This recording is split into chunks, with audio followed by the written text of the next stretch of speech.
Good evening, dear listener, and welcome to Audio Classic Detective, your home for refined mystery and masterful deduction. Here we revive the golden age of crime fiction where every motive is masked, every alibi tested, and only the keenest minds prevail. So settle in, brew a proper cup of tea, and prepare for clever crimes and even cleverer solutions.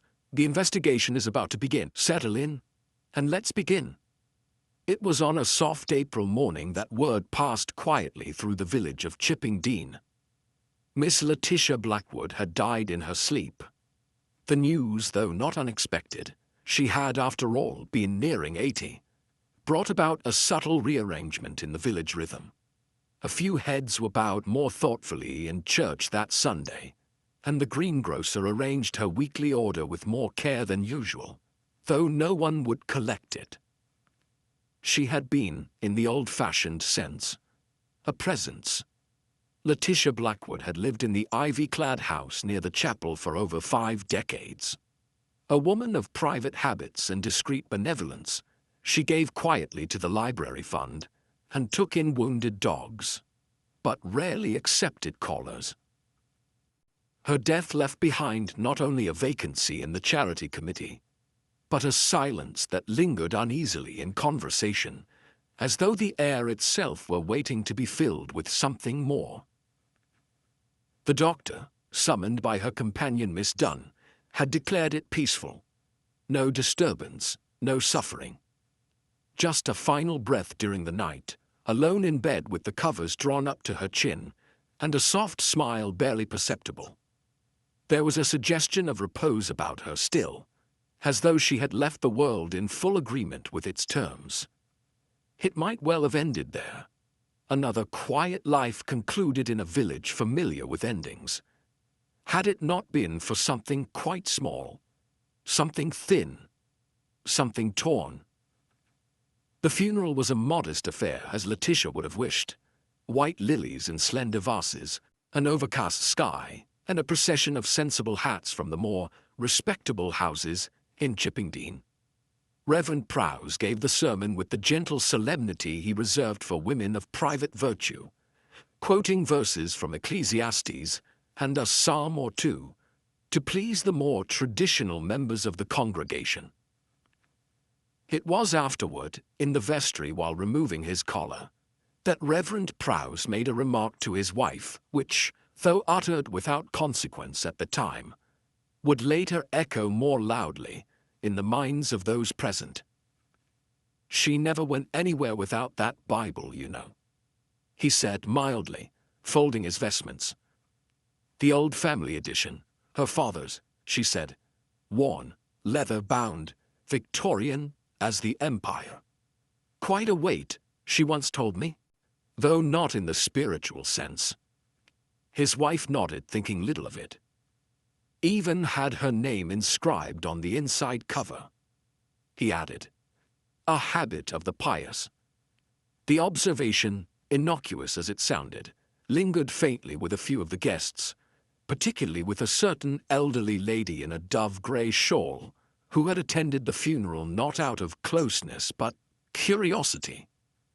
It would be 2 days before the remark returned to her in full significance. But when it did, she would know precisely why. The Reverend, tasked with composing a eulogy for the parish newsletter, requested Miss Dunn to bring over some of Letitia's personal effects, small tokens perhaps, or a favorite passage for inclusion. The Bible, naturally, was among the items handed to him, well thumbed, heavy in the hand, with pressed flowers and an old silk ribbon marking a page near the middle. Sitting at his desk, he opened the volume with the quiet reverence appropriate to the object, and to the woman who had cherished it. The ribbon, oddly, did not lead to Psalms as he expected, but to the beginning of Isaiah. He turned back, curious. What met his eyes was more startling than it had any right to be. Between pages 510 and 511, Psalm 109, there was nothing. A clean tear, almost surgical in precision, had removed the entirety of the passage. The edges were frayed slightly but not yellowed. It had been torn recently, very recently. Reverend Prowse frowned, Psalm 109 was, he knew, one of the more uncomfortable passages in the good book, a litany of curses, of divine wrath called down upon an enemy. Let his days be few, it read. Let another take his office. It was not the sort of scripture one expected Miss Blackwood to excise, nor the kind one might read casually before sleep. Disturbed, the Reverend said nothing to Miss Dunn, who had waited politely in the hallway. But the absence of that single page hovered before him like a ghost.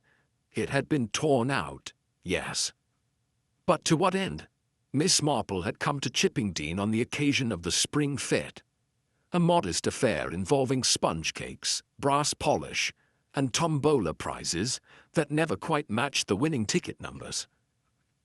Her cousin, Flora Maitland, had encouraged the visit as an escape from the dust and window repairs of St. Mary Mead. Though never one to impose, Miss Marple found herself drawn, as she often did, to the quiet rhythms of village life, and to the undercurrents beneath them.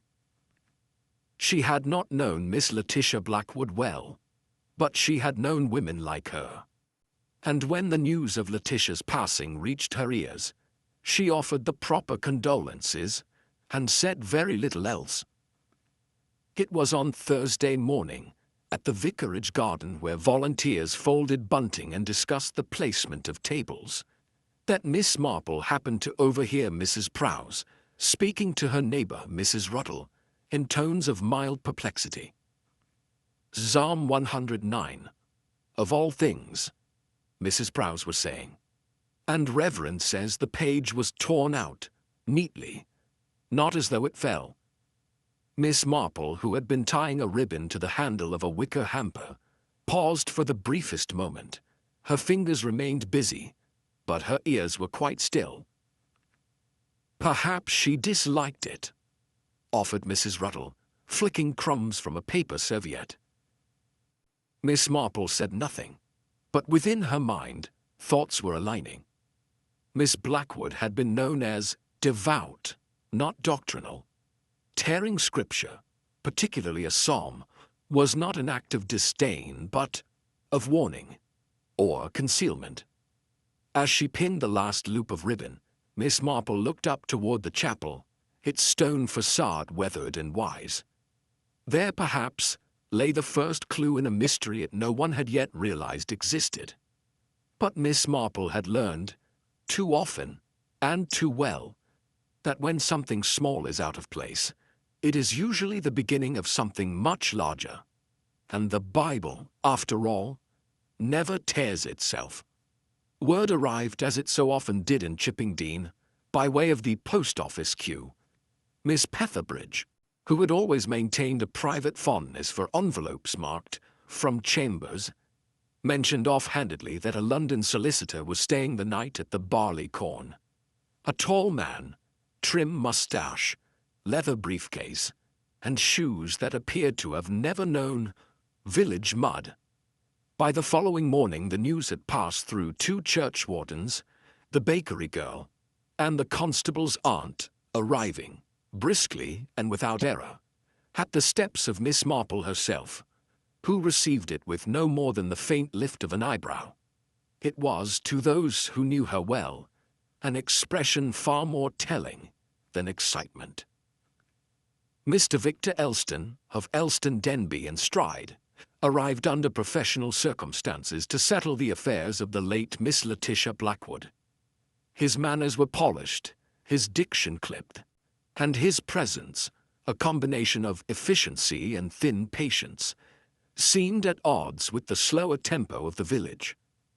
There was a stiffness about him that no amount of courtesies could soften, and when he requested a gathering of those close to the deceased, it was clear that his purpose extended beyond paperwork.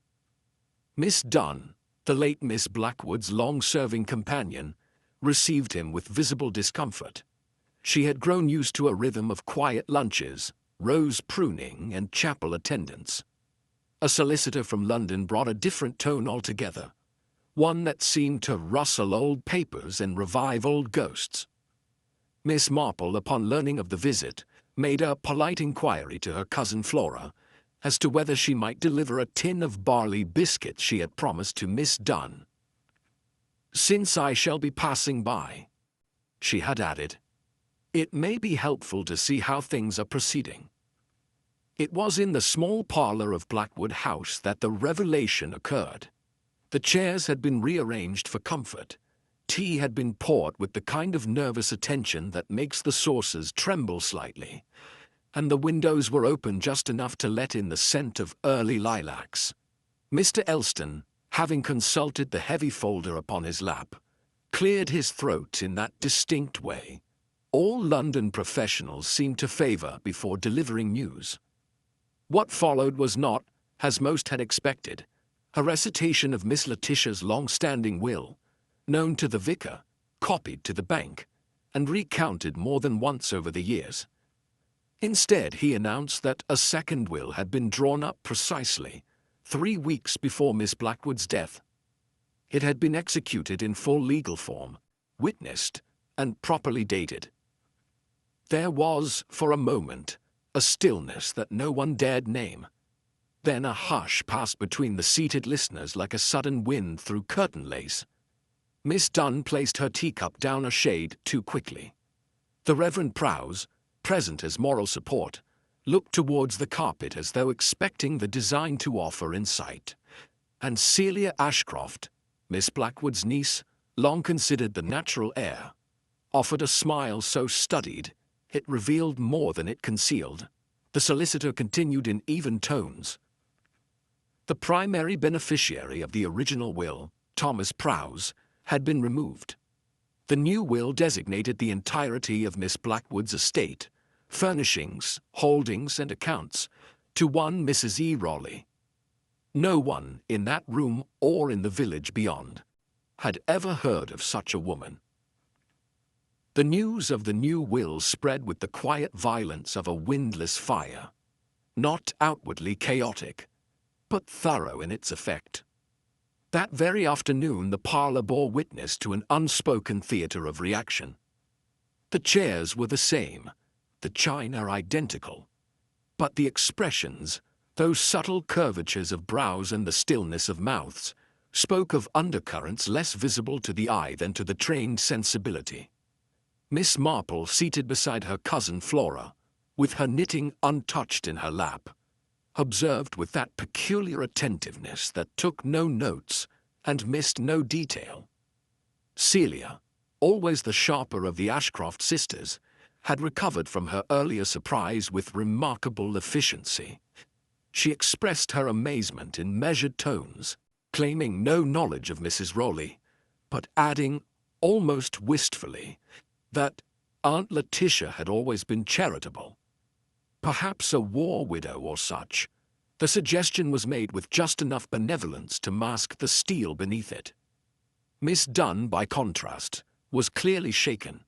Her hands fidgeted with a lace handkerchief, her speech uneven. She had, it seemed, been under the impression that the contents of the old will stood. Her distress was not theatrical, but genuine. Yet Miss Marple noted that she said very little, offered no protest, no speculation. She had, as it were, folded inward. Reverend Prowse, gentlemanly and mild, attempted to bridge the growing silence with theological remarks that fell gently and with no consequence. He spoke of God's mysterious purposes and the finality of earthly affairs. Only Thomas Prowse, his son, was notably absent, he having departed years ago to pursue what the Reverend vaguely referred to as urban mission work, a phrase that seemed to cover a multitude of trials. Miss Marple turned her thoughts inward. Mrs. E. Raleigh. It was not a name local to Chippingdean, not one that had passed through the vicarage register or the school board, and yet it had passed through Miss Blackwood's pen into a document that would alter the shape of many lives. Such a choice, Miss Marple mused, was never without a shadow. Later that evening, as the village resumed its familiar routine, supper trays, weather remarks, the soft whir of the electric kettle. Miss Marple sat by the window of her guest room and thought carefully about the morning's proceedings. The torn page from the Bible, Psalm 109, lingered at the edge of her thoughts like an unanswered riddle. It was, she reflected, not merely a question of literary defacement, but of psychological symbolism. A woman like Letitia Blackwood would not casually excise holy text. It must have meant something. And now, a new will, drawn weeks before her passing, had introduced a stranger into her legacy. Miss Marple found herself reviewing a detail from that very Bible. Not the missing page, but the presence of a pressed lily, pale, slightly browned and tucked between verses on judgment. A flower preserved long after its bloom, fragile and deliberate. It had not been remarked upon, but it remained with her as a symbol of something once held precious. She resolved, with the gentle firmness of her character, to make 2 quiet inquiries the following day. One to Miss Dunn, whose sorrow was real but whose silence was too complete, and the other to the solicitor, whose account had seemed thorough, yet hurried. There was a pattern emerging. Miss Marple could sense it in the shifting glances, the defensiveness of Celia, the curiously precise legal phrasing of the will. It was not yet a picture, but it was, unmistakably, a frame. And within that frame the missing page fluttered, silent, invisible, and insistent. The mist that morning hung low and unhurried over Chipping Dean, the kind of mist that seemed to soften even the village stones. It lingered in the hedgerows and drifted above the garden benches like a veil of secrets. When young Martin, the verger's grandson, came early to set up for a church recital, he found the still figure of Mr. Victor Elston on the vicarage garden bench, his chin tucked faintly into his collar, his briefcase resting at his feet. At first Martin thought him asleep, but the angle of the shoulders was too slack, the hands too pale, and beside him, curiously positioned with reverence if not purpose, lay the old Blackwood family Bible, its leather cracked, its corners worn, and its back cover torn as though wrenched in haste or fury. The doctor was summoned and declared the cause quickly. Cyanide, not inhaled, not accidental, introduced with precision and swiftness. In his teacup, half-drained and faintly bitter-smelling, traces of the poison remained. There had been no sign of struggle, no cry for help. Whatever had transpired had done so in silence. The Bible, now tainted by its proximity, was lifted with gloves and quiet scrutiny. The missing page, as before, was still absent. But more curious still was the positioning. It had not been dropped or flung. It had been placed with deliberate hands. Reverend Prowse, gently disturbed and vaguely responsible, wrung his hands in helpless repetition. And somewhere, behind the closed door of her guest room, Miss Marple adjusted the folds of her shawl and considered the strange symbolism of a man poisoned at peace, with a mutilated Bible placed beside him, like an epitaph no one could read. The arrival of Inspector Crail from Market Bletchley brought with it a shift in tone. Less sorrow, more suspicion. Crail was a man not inclined to sentiment, and though he bowed politely and accepted the Reverend's offer of weak tea, he did so with the air of someone already unimpressed by village kindness. He was not unfamiliar with death, nor with the peculiar currents of rural life. But what puzzled him, almost more than the crime itself, was the way in which the name Miss Marple appeared so frequently in the villagers' remarks, always politely, sometimes with admiration, occasionally with caution. Upon meeting her, Crail nodded as if recognizing a type. He had dealt with ladies of a certain age before, always listening, always watching. They ask no questions directly, and yet you found yourself having answered several. He made a note of her presence and returned to his questions. The facts were few, but troubling. The solicitor had dined the evening before with Miss Dunn, Miss Ashcroft, and Reverend Prowse. He had taken tea in the vicarage garden, alone, shortly after breakfast. The teapot remained inside, untouched. The cup found beside him was his own, brought from Blackwood House that morning. He had intended to return to London that afternoon. Inspector Crale's tone remained crisp, his notebook unblemished by conjecture. But inwardly, the strangeness of the object beside the body, the Bible with its missing page and now missing identity, disturbed him more than he admitted. He had seen bodies before, but rarely those left with relics. Miss Marple, meanwhile, kept her silence. But Crale, catching the faintest flicker of interest in her eyes as he mentioned the Bible, began to regard her with wary calculation. In the days that followed, Chipping Dean adopted the stillness of a house holding its breath. The gossip did not cease, far from it, but it acquired a different tone, hushed, incomplete, like music played from behind a door. The suddenness of the solicitor's death had left an unease that the villagers felt but could not name. Miss Dunn, once orderly and punctilious in her movements, now seemed fractured at the edges. Her composure held, but it did so precariously. Miss Marple observed her from a respectful distance and noted the new nervous flicker in her fingers, the way she no longer lingered in doorways but passed quickly through them. Celia Ashcroft, on the other hand, had adopted a different approach. Her sorrow was dignified, her words carefully chosen, but her curiosity about the investigation bordered on performance. She asked after updates with an enthusiasm slightly too earnest, and her suggestions of London mischief, of political enemies, of unbalanced clients, seemed, if not absurd, then certainly premature. Miss Marple, unobtrusive as ever, found her observations more fruitful among the minor characters, those whose presence was not requested, but who lingered at the edges. It was among them that the tone of silence began to shift, and it was from them she learned that Mildred Dunn had spent much time alone in Letitia's study the day before the will had changed. No one had questioned it then. They did now.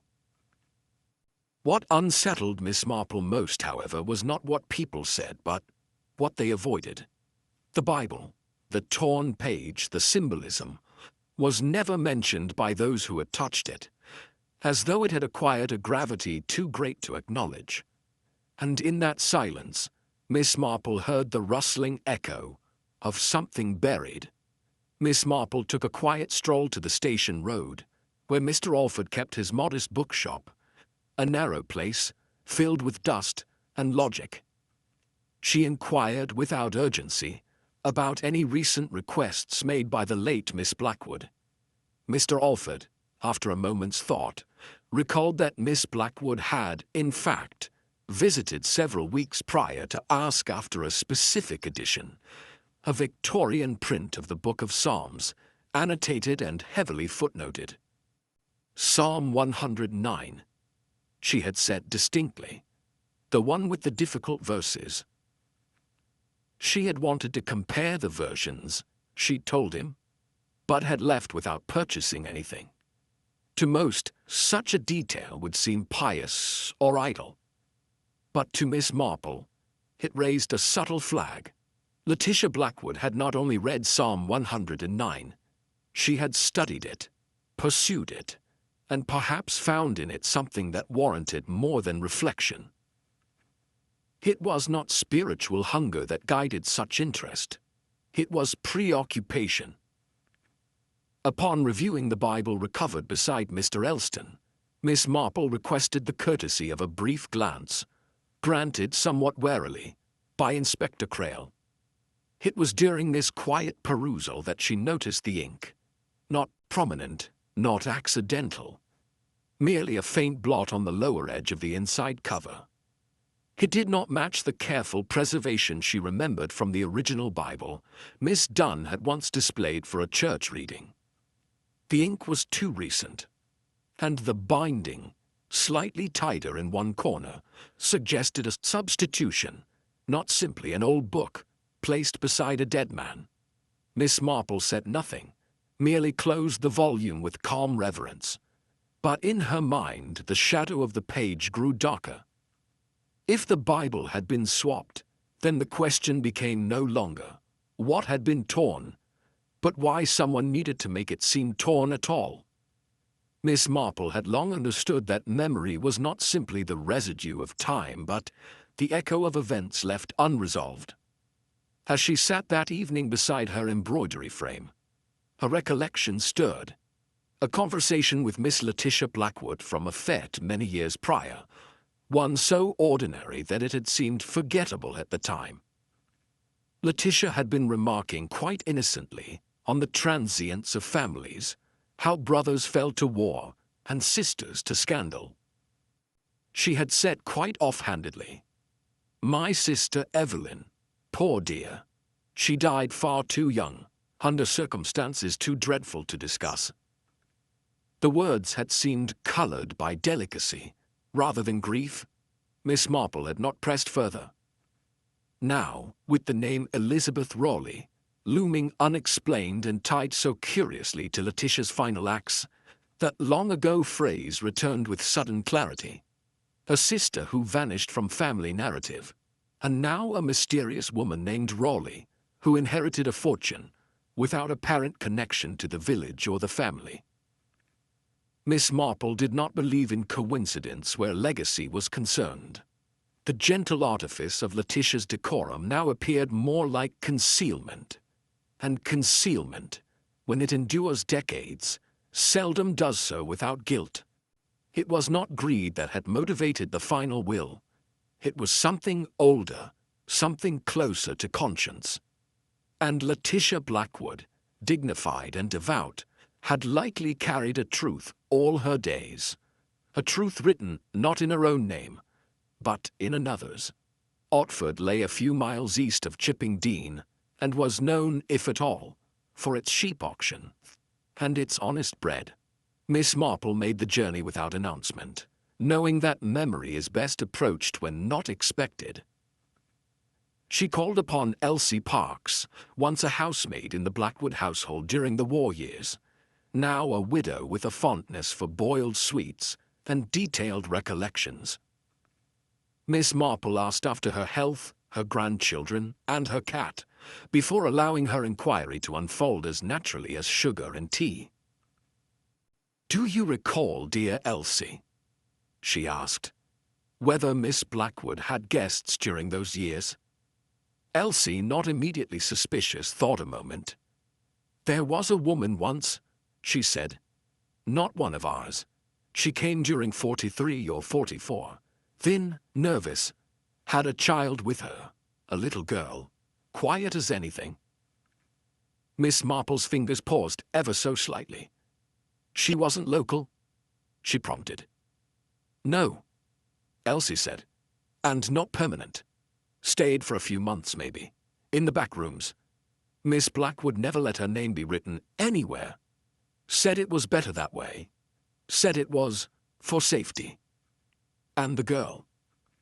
"Oh, sweet thing. Maybe 3 or 4 years old. Had a silver bracelet with the name Elizabeth on it." Miss Marple felt the shape of the story settling into place. Elsie continued, unaware of the shift. "I asked once who she was, and Miss Blackwood said, 'She's the consequence of something I never forgave myself for.'" "That's all?" Miss Marple pressed no further. There was no need. In that single sentence, Letitia's life reassembled itself, not as a timeline but as an admission. She had hidden not only a woman, but her bloodline. And now, in death, she had sought to make amends. Miss Marple returned to Chipping Dean not with facts, but with certainty. The name Elizabeth Raleigh was no invention. It was the child once sheltered, the daughter of shame or perhaps of sacrifice. And Letitia's final act, altering her will, had been not an eccentricity, but an apology, 30 years too late. She made a discreet inquiry through her nephew, who had contacts in the registrar's offices. The surname Raleigh appeared on no census in Chippingdean, but a wartime adoption file confirmed an Elizabeth Ann Raleigh had been placed into care under private instruction in 1944. The Guardian listed had a London solicitor's address, one known to Miss Blackwood through her late father. There was, tucked beneath those dry facts, a weight of emotion. To give a child away was one thing. To retrieve her legally, decades later, with money and no words, was quite another. Miss Marple could almost hear Letitia's inner voice, practical, firm, but trembling slightly. She had waited, and when the waiting could go on no longer, she had rewritten the ending herself. But someone, Miss Marple felt, had not approved of that ending. Someone had feared what that truth would mean, once made public. And fear, more than greed, is often the deadlier thing. It was Celia who gave herself away, though not by confession. It happened on a Wednesday afternoon when the scent of burning paper drifted faintly from the upper windows of Blackwood House. Miss Marple, returning from the churchyard, caught the trace of it on the air, an acrid bitterness, faintly chemical. By the time she reached the door, the fire had been extinguished. Celia, too composed by half, claimed she had simply been clearing old documents. Miss Dunn, wide-eyed and pale, stood beside her but said nothing. Miss Marple made no accusation. She merely requested in her soft and particular way that any partially damaged items might be preserved for proper handling. Celia hesitated a moment too long. Among the ashes in the scuttle, Miss Marple retrieved half a letter, edges scorched, ink blurred. But enough remained to draw breath from thought. The paper bore the handwriting of Letitia Blackwood, dated 1943. It contained only fragments, but within them were words that deepened the chill in the room. What we did. Evelyn never forgave me. The child. Elizabeth must never know. The letter, though incomplete, said enough. It spoke not merely of shame but of betrayal. And it was betrayal, not guilt, that left such long shadows. Miss Marple folded the paper gently and held it for reflection. If Celia had tried to burn it, then she already knew its meaning. And if she knew, then her motive, whatever shape it had taken, was rooted in more than inheritance. Inspector Crail, methodical and blunt, continued to pursue the matter through the lens of inheritance. He examined wills, interviewed solicitors, weighed assets. To him, motive was arithmetic. But Miss Marple thought otherwise. She saw the tremor in Miss Dunn's hands, the veiled hostility in Celia's eyes, and the deep quiet that followed the name Elizabeth. This had not been a crime of greed, not wholly. This had been a crime of resentment, of long-nursed wounds reopened by revelation. To destroy a page from a Bible is not to erase a verse. It is to silence a judgment. To poison a man is not simply to kill, but to ensure that truth dies with him. Miss Marple could feel the pieces drawing close. Not all were in place yet, but enough to see the shape emerging. And the shape it formed was vengeance, aged and sharpened like glass. It was Miss Marple's suggestion, softly delivered to Flora Maitland over buttered toast, that her small gathering might be just what the village needed, a restorative to counterbalance the recent unease. A tea in the garden, she proposed, not formal but gently purposeful. The weather, she added, was holding, and there were a number of matters that might benefit from the lubricating qualities of Earl Grey and shortbread. Flora, well aware that her cousin's social ideas often served a second, more intricate purpose, nodded in quiet approval. Thus the invitations were sent, not by post, but through verbal suggestion, the kind that one cannot comfortably refuse. Celia accepted at once, her tone bright and rehearsed. Mildred, though hesitant, agreed after a gentle nudge. Reverend Prowse and his son Thomas arrived early, the former cheerful, the latter subdued, and finally, with no announcement at all, Miss Marple's nephew, Mr. Raymond West, appeared with a soft-spoken woman in her early 40s, introduced simply as Mrs. Raleigh. She wore no jewelry, save for a silver bracelet dulled with age. The company settled into wicker chairs, their expressions politely composed. Conversation began in fits and starts, village events, weather, a rose blight on the east hedges. But Miss Marple, who had chosen her seat deliberately near the teapot, watched not the talk, but the silences. The trap, if such a word could be applied to an afternoon tea, was quietly set. Miss Marple, without raising her voice, introduced a new thread into the conversation. A recollection, faint and seemingly incidental. She mentioned, in a tone of detached curiosity, that she had once heard Miss Blackwood speak of a woman and child who had stayed briefly during the war. She wondered aloud whether such kindness had ever been acknowledged in Letitia's will. There was a tightening, almost imperceptible, across the party. Reverend Prowse cleared his throat. "I don't recall any mention of such a guest," he said mildly. Thomas, seated beside him, avoided his gaze. Celia leaned forward slightly. If Aunt Letitia had taken someone in, surely it would have been recorded. Legal matters and so on, she said with a smile that reached only her mouth. Mildred Dunn sat very still. Her teacup, held delicately in her hand, remained untouched. It was then that Mrs. Raleigh spoke. Her voice, though soft, carried a quiet tremor. She said she had never known who her mother truly was.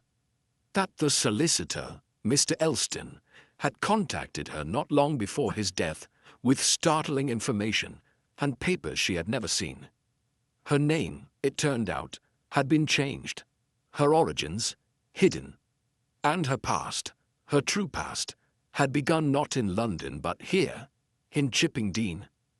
At this, Celia rose to refresh the teapot, though no one had asked her to. Miss Marple, noting the sudden anxiety in Mildred's knuckles, allowed the moment to pass in silence. But beneath the polite murmur of fresh cups being poured, the room had changed. The truth had entered, not declared but insinuated. As conversation resumed, Miss Marple reached once more for the tea tray. It was a movement so habitual that no one watched her hands. Yet in that moment she altered the placement of two cups, one meant for herself, now passed to Mildred, another meant for Mildred, placed gently before Celia. No one remarked upon it. The tray had been arranged earlier by Celia herself, who had offered uncharacteristically to assist Flora in the kitchen. The arrangement of the cups had seemed ordinary, save for a faint residue at the lip of one cup, quickly wiped. But Miss Marple had noticed. As tea was poured and sipped, Celia lifted her cup to her lips, took a small swallow, and then paused. She looked down at the china with the faintest trace of alarm. In a moment of hesitation she lowered it again. Miss Marple, her own cup untouched, allowed the moment to linger. And then, as if rehearsed, Celia rose. She excused herself, claiming sudden fatigue. Her expression betrayed little, but her departure was too swift, too precise. Miss Marple gently replaced her own cup upon the saucer. Mildred, now pale and silent, looked not at Miss Marple but at the chair where Celia had sat. There had been something in that cup. Not enough to kill, not this time, but enough to unnerve, enough to betray a truth that words would not. Miss Marple offered a polite apology for the interruption, and turned the conversation back to matters of gardens and bloom. But the trap had sprung, and the person who had meant to poison another had, instead, tasted the edges of their own desperation. Later that evening, after the guests had departed and the sun had faded behind a bank of quiet clouds, Elizabeth Rawley remained behind. She had not spoken much after the tea, her silence no longer that of reservation but of realization. Miss Marple sat with her, not as interrogator but as companion. The story, as Elizabeth had come to understand it, had been buried not in cruelty, but in fear. Her mother, Letitia Blackwood, had lived a life of appearances, of rectitude and structure. To have admitted a child born of shame, or worse, betrayal, would have been impossible within the strict confines of her world. And yet, near the end, she had tried to make things right. Elston had found the truth in letters and legal files, tucked away but never destroyed. He had contacted Elizabeth not long before his death. His intent had been honorable. But someone else had discovered it too. Someone who wished the truth never to surface. Elizabeth did not cry. She was not given to displays. But when she spoke, her voice held the tremor of something cracked gently down the middle. "She left me nothing of herself," she said, "only a name. And now, a reason." Miss Marple, in her quiet wisdom, said nothing for a time. She simply folded her hands and looked out into the garden. Sometimes truth arrives not as a revelation, but as a key, fitting at last into a door long unopened. The following morning Inspector Crail was briefed. The teacup Celia had abandoned was examined. Traces of a compound found commonly in domestic cleaning solutions were identified, harmless in small quantities, fatal in larger ones. No one made a formal accusation, but the implication was clear. Miss Marple understood that guilt often reveals itself not in confession, but in action. The failed poisoning had not been a spontaneous act. It had been born of panic, of the desperate need to stop a truth that threatened to upend a carefully preserved fiction. Celia had seen her place, her inheritance, her identity, slipping away, redefined by a woman she considered illegitimate, unworthy, unwelcome. The past had not wounded her. It had offended her. And when such pride festers long enough, it poisons. The storm, however, had not yet broken. The trap had sprung, yes, but the reckoning still lay ahead. Miss Marple, with her shawl drawn close and her thoughts arranged in quiet order, knew the story had not yet finished telling itself. It had, in fact, just stepped out from the shadows. The drawing room of Blackwood House, once a place for hymn recitals and charitable teas, had taken on a different character. The furniture remained unchanged. The grandfather clock ticked with its usual steadiness, and yet the air was dense with something not quite spoken. The household, such as it was, had gathered, by invitation not summons, at Miss Marple's request. It was not her house, but her presence had long ago acquired its own authority. Reverend Prowse sat stiffly in the armchair beside the hearth. Mildred Dunn, pale and drawn, occupied the edge of a chaise longue, hands clutched tightly around a lace-trimmed handkerchief. Elizabeth Rawley, her expression composed but distant, stood near the window, as if needing the faint light of afternoon to steady her thoughts. Celia Ashcroft, who had been the last to arrive, took her place by the writing desk, her eyes fixed and unreadable. Miss Marple, seated primly in a high-backed chair, did not address the group at once. She allowed the silence to grow roots before speaking. When she did, her tone was soft, unhurried, almost reflective. "There are crimes," she began, "of passion, and then there are crimes of pride. But the ones born of shame are, I find, the most complicated. They are rarely loud. They are buried carefully, in lives lived quite decently. Her words settled not like accusations, but like falling leaves, quiet and inescapable. And as the silence deepened, each person in the room seemed to brace for the wind that would follow. Miss Marple turned her gaze gently towards Elizabeth.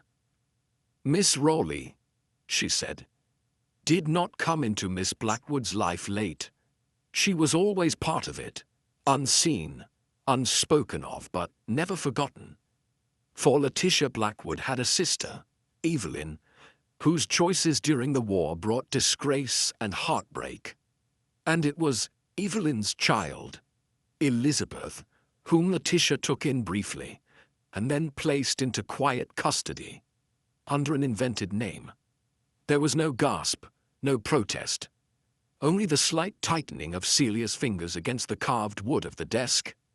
She raised funds for the child's care, arranged legal guardianship through her father's solicitor, and then spent the remainder of her life keeping the truth sealed, out of duty, and yes, out of fear." Elizabeth's expression remained unreadable, but her eyes, faintly glassed with unshed tears, betrayed a soft fracture of comprehension. Mildred, upon hearing the confirmation aloud, made a soft noise in her throat. Not surprise, but the sound of someone whose silence had grown too heavy to carry. "The change in her will," Miss Marple continued, "was not an act of whimsy nor manipulation. It was, in her mind, reparation. She could not claim her daughter in life, but she could, at last, honor her in death." No one moved. Even the clock seemed to pause. "And for some," Miss Marple added, her voice like a thread of smoke, "that reparation was unacceptable." Her gaze shifted now, more sharply. It landed where it had always meant to. "There were two acts," Miss Marple continued, her tone measured, "that betrayed the desperation of someone who feared their place would be usurped. The first was symbolic, the second practical, and both were intended to prevent the truth from surfacing." She folded her hands. "Letitia's Bible, always carried carefully preserved, was found with a page missing. Psalm 109, a passage not of comfort, but of condemnation. But the Bible beside Mr. Elston, when he died, was not, in fact, the one she had cherished." A flicker crossed Celia's face. It passed quickly but not unnoticed. "The Bible placed beside Mr. Elston was a forgery, a substitution. It had an inkblot where the original had none, and the tear. It was too clean, too deliberate. It was intended to suggest madness or religious fixation. A subtle attempt to cast doubt on Miss Blackwood's state of mind, and thus the validity of her final will." Celia remained still, but her grip had whitened her knuckles. "The second act," Miss Marple went on, "was more overt. Mr. Elston, who had traced Elizabeth Rawley through legal channels, intended to present the truth, not only to her, but to the estate's remaining family. That truth threatened the standing of another, one who had assumed for years that she would inherit everything. And when persuasion failed, a different method was chosen." Mildred closed her eyes. "Elston's tea, laced with cyanide, was consumed in the vicarage garden. The cup had been brought from the house by someone familiar with his habits, and only a handful of people had reason to see that tea reached him." Miss Marple paused, then added with quiet emphasis, "Just as during the garden tea, another cup was prepared, with cleaner's fluid in the lining. Had I not intervened, Miss Dunn would have taken that cup. Instead, Miss Ashcroft drank from it, briefly, and left in haste." Celia did not speak. She did not deny. Sometimes silence is the final proof. The room, though still in posture, had shifted irrevocably. The weight of revelation, not shouted but gently placed, had done its work. Inspector Crail, standing quietly by the doorway, stepped forward now, not to accuse, but to confirm what had long been suspected. Celia, when addressed, did not protest. Her face bore the peculiar expression of one who has already mourned the loss of something long before it was taken. She looked at Miss Marple not with hatred but with the flat contempt of someone who had not imagined being bested by softness. "I did not know who she was at first," she said at last, with a voice that scraped the air. "But once I saw the bracelet, silver, with a name, I knew. And I knew what it meant. There was no performance, only fact. She was a mistake," she added coldly, "my aunt's mistake. And I was expected to share everything with her, simply because of a sentiment born of guilt." Elizabeth said nothing. She merely stood, her eyes dry, her arms folded in front of her. Celia continued, not for sympathy, but for precision. "I didn't intend to kill Elston at first, only to delay things. But he wouldn't be delayed, and when he refused to revoke the will, I knew he'd spoken to her. It was done then. Everything I had assumed was mine. Gone." Mildred buried her face in her hands. Miss Marple, unmoved by the confession, only nodded once. "Pride," she said gently, "is a very quiet sin, until it speaks." Inspector Crail stepped forward. Celia did not flinch, nor resist. As she was led from the room, she paused only once, at the door, and looked back. Not at the others, but at the chair where Letitia had once sat, now empty. There was no apology in her gaze, only the cold stillness of a woman who had fought a ghost and lost. After all had been said, and the shadow that had hovered so long over Blackwood House finally lifted, it was Mildred Dunn who remained behind. The others had withdrawn, some to London, some to their own silence. And for a time, only Elizabeth remained in the drawing-room, her hands folded neatly, her face unreadable in that way, peculiar to those who have received both a revelation and a wound. She did not speak. She did not weep. But when Mildred entered, something in her posture seemed to brace. Mildred moved slowly, more from habit than age, and sat beside her with none of the fussiness she once displayed. Her hand, when it rested gently on Elizabeth's, trembled only slightly. "I knew," she said at last, her voice no more than a thread of air. "Not everything, but enough." Elizabeth did not reply. "She came to Letitia one night," Mildred continued. "I wasn't meant to overhear, but the walls are thin in those old rooms.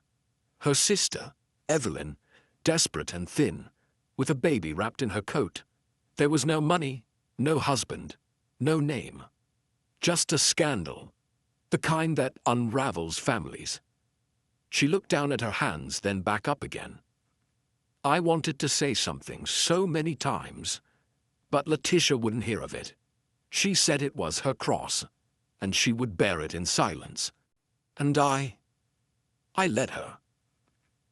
There was no bitterness in the confession, only a tired regret that had long since worn through the fabric of guilt.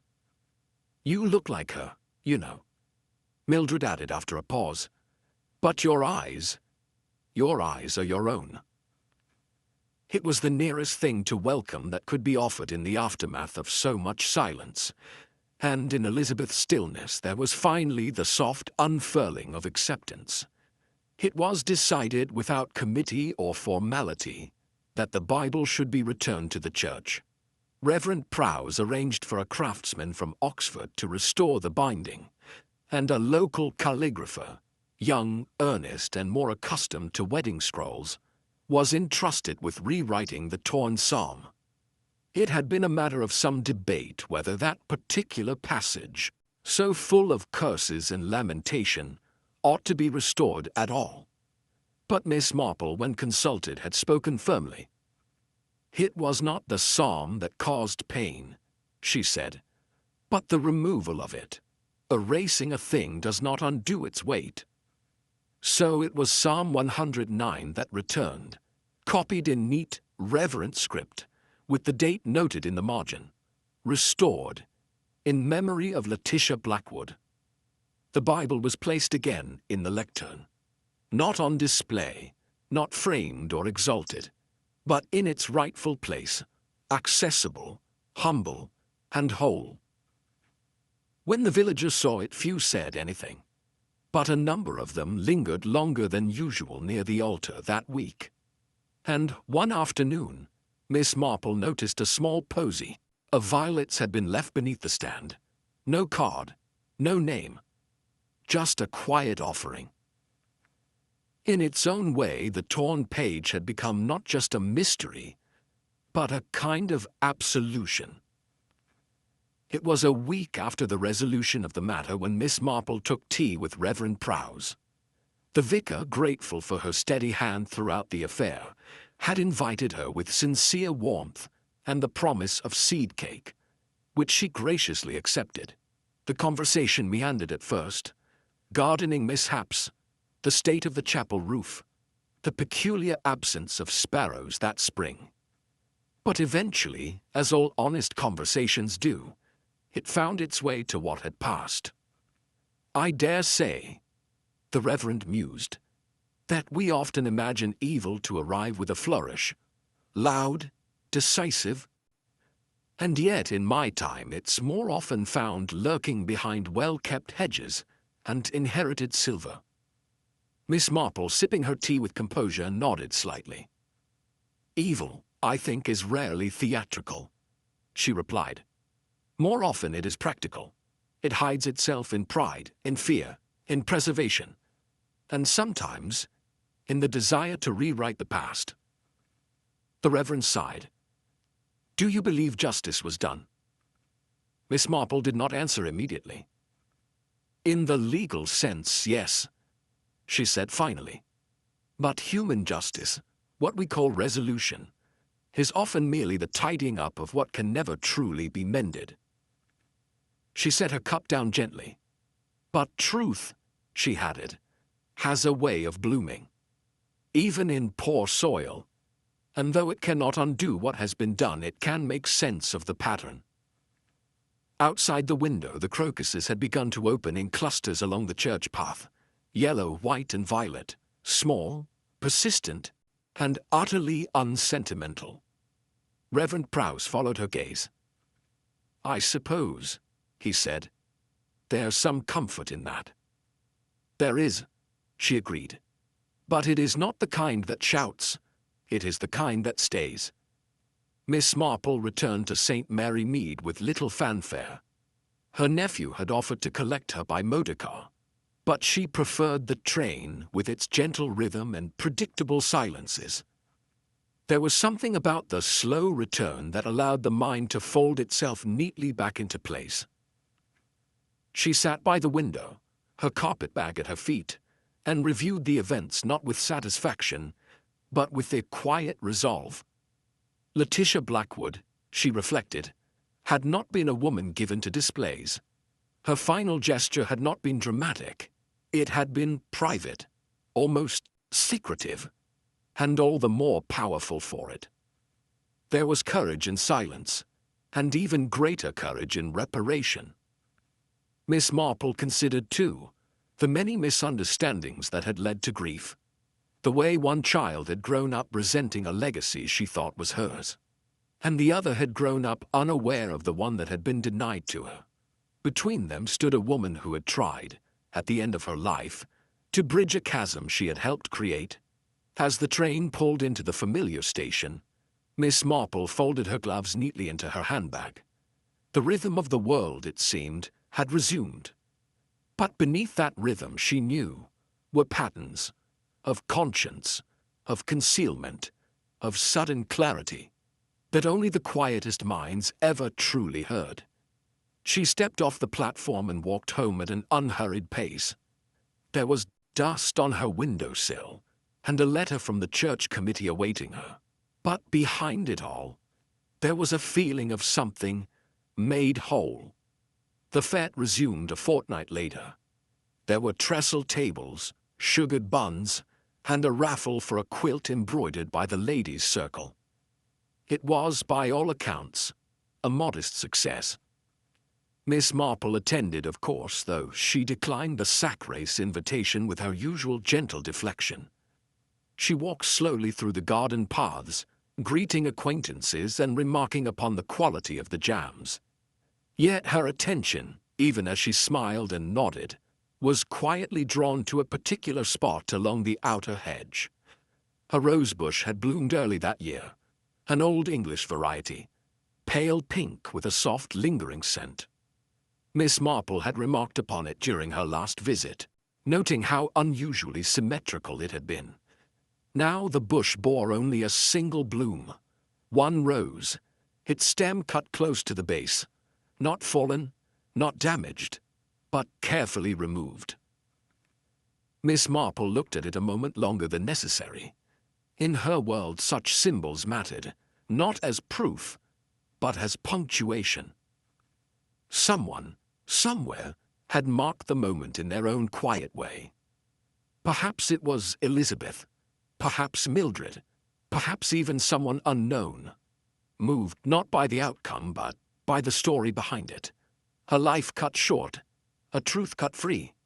Miss Marple continued her walk, the faintest trace of thought resting in her eyes. For in the end, justice was not always written in courtroom declarations or signed confessions. Sometimes it bloomed in silence and was carried away in the hand of someone who needed it most. Sometimes the most painful truths aren't the ones shouted in anger. They're the ones hidden in silence, preserved behind lace curtains and unread letters. In the Bible with the torn page, Miss Marple reminded us that the past has its own quiet voice, and eventually, it insists on being heard. Letitia Blackwood tried to correct, in death, what shame would not allow her to face in life.